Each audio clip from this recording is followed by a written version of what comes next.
Yeah, Okay. people are confused. That's what it comes down to. They're confused about how to vote in the general election, right, Joanne? Yes, Yeah.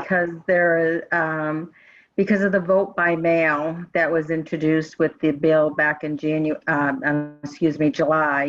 The cards went out and to all registered voters, and for the September primary, the cards went out that you could either check the September primary only or all elections this year or just November 3rd. So the people who did all elections this year, okay, did that back in July. So sometimes they forget that they checked off that box. So now they are requesting vote by mail again. Also, there's a confusion with the voter registration booklet went out from the Secretary of State's office. There's a voter registration card in there. So people are re-registering to vote there. And also, there's a new portal that went into effect September 24th, in which you can go onto the Secretary of State's website and request a vote by mail-in ballot also. So I believe that people are just so nervous that they want to make sure they get a ballot that they're filling everything out. My best advice is to call or email the city clerk's office, and we will check your vote by mail ballot. We'll make sure you're registered to vote and your address is correct. If you need to change their address, we will advise you on how to change it. If you did not request a vote by mail ballot for the September 1st election, primary election, or you didn't check off anything, or you decided not to send in that postcard, you were sent out another postcard for the November 3rd election to vote by mail. So there's a lot of duplication and a lot of ways to request a vote by mail ballot.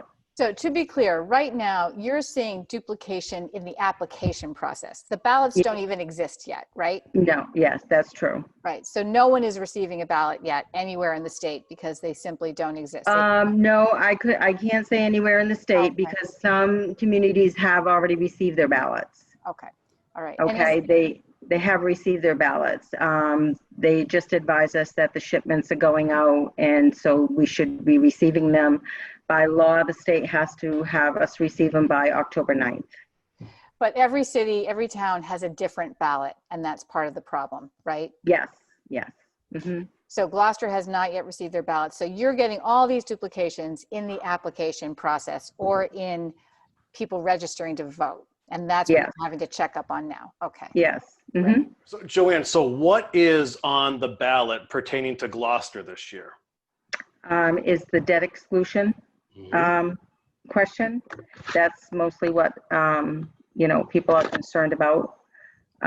Also, there's the Congressman Seth Moulton, the district, and Margaret Ferrante, Senator Tarr, of course, Ed Markey, okay. But mostly what pertains to Gloucester would be the debt exclusion question, number 3. Right. Okay. So that's number 3, and that follows right to repair and ranked choice, and then you have your local. Yeah. Mm-hmm. Yes. Is there a sample ballot anywhere for us to see? Not at this time. Okay.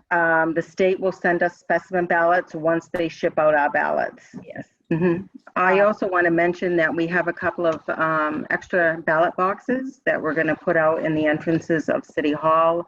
I'm trying to figure out how to secure them because they have to be anchored down.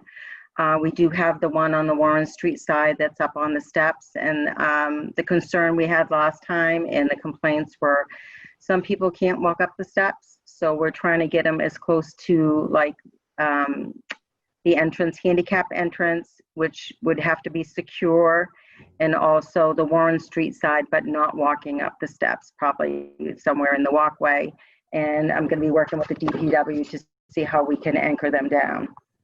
So that's an option. If people are concerned about COVID and they have a mail-in or an absentee vote ballot, they can always just deliver it into one of those depository slots at City Hall. Okay. Yes. Great. Mm-hmm. Great.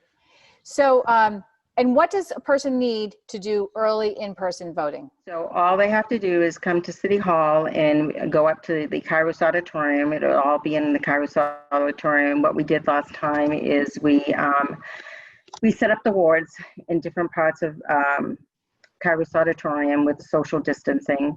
And they're all labeled with sandwich boards, what ward and precinct, table there you go to, you give your name, your address, and then after they will verify your name and address. If for some reason you have to show a photo ID or identification, they're required to do that. Once they check in, we have the ballot booths, the voting booths up there. They vote their ballot and then they put it in a secure ballot box. So who will need to show an ID? Someone who has registered by mail. What happens is this is a first time voting, so they would have to show an ID. It doesn't have to be a driver's license. It could be a utility bill, any bill that has your name and your current address that you're registered to vote at. Okay, if you're a first time voter. Yes. Right? Okay. Mm-hmm. Yes. Mm-hmm. Great. Also, I just want to mention, we have some people that are inactive voters. So what they'll have to do is they'll have to file a current and continuous affidavit before we give them a ballot, just saying that they still live at that address and sign that form so that we can give them a ballot. So if they're registered to vote, but they've been inactive for a number of years, yes, they need to do this. Okay, and where do they get this affidavit? The affidavit will be upstairs with the poll workers. Okay. It's just like going to the polls.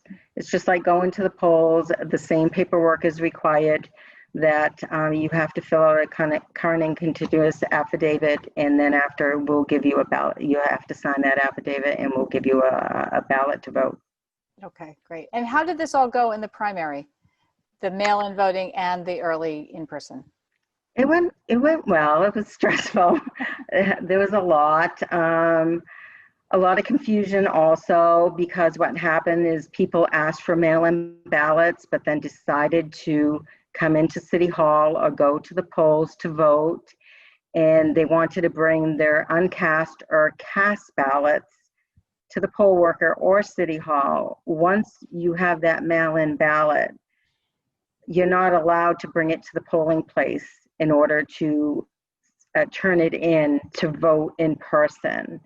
You can go to the polling place or come in and early vote, and what we have you sign is an affirmation, and what you're signing is that you received a mail-in ballot, but you're choosing not to cast that ballot and you want to vote in person, and we have them sign that affirmation. Okay, because you have a record of everyone who is asked for a mail-in ballot. So you don't, because we don't want people to vote twice. Yes. You get negated there as you try to show up and vote. Great. Yes.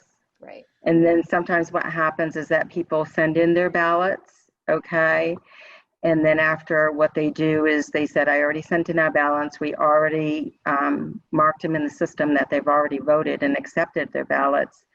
So if they want to come back and do an EV again, like in person, what we have to do is reject their first ballot and then give them a second ballot. We can only count one ballot, so we have to reject one. But that's not too hard to do, right? It can happen right there where reject. Yeah, it can happen. Yes. In real time, right? Yes. Yeah. Okay. Yes. What will happen first, a vaccine or election results? Right, exactly. So, and lastly, Joanne, how are you doing? Doing okay. Yeah. Yeah, it's been a little stressful. We've been getting calls about where's my ballot. Like I said, people back in July have asked for their ballots for November.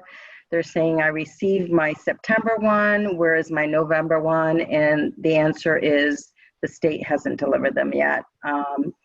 They're trying the best they can to deliver them, and just some people are just concerned about it.